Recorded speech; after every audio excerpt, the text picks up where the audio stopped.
We've already had the chance to show you what the new 2017 Nissan Armada looks like when we first saw it at the Chicago Auto Show. So we won't go into all the details about how much better looking it is inside and out. But now we've had our first opportunity to drive this vehicle, so we can tell you exactly how it does on pavement and off-road. Now that we've had the chance to drive this new 2017 Nissan Armada on paved roads, both the highway, and even did some canyon carving with it, we're very impressed. This is a heavy vehicle, but still great throttle response and doesn't mind being thrown into and out of corners. We're very impressed with the suspension. The rear suspension has a dedicated compressor. Now they're not air springs, they have coil springs in the back, but they do have air shocks that essentially are meant to be used for trailer towing to keep that load level, but also work very well to keep things soft but confident when you're going, like we say, into and out of a corner with a little more, shall we say, enthusiasm than you should.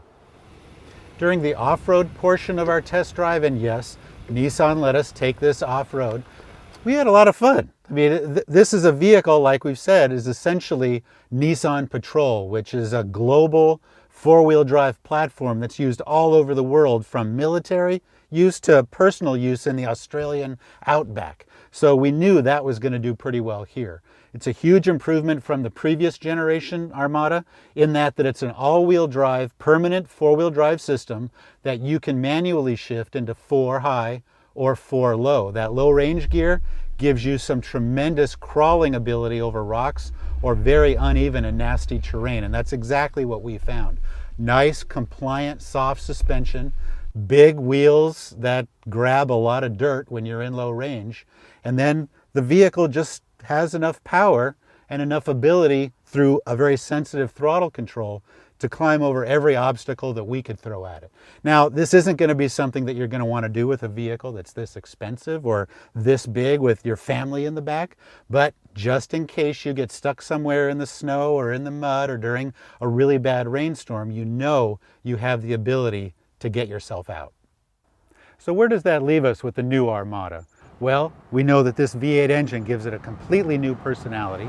It does incredibly well carving through the canyons and off-road.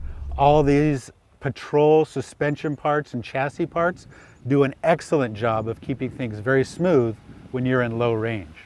Now, it's going to be offered in 3 trim levels, the SV, the SL, and the Platinum, and base prices are going to start just over $45,000. So this is not going to be an inexpensive vehicle.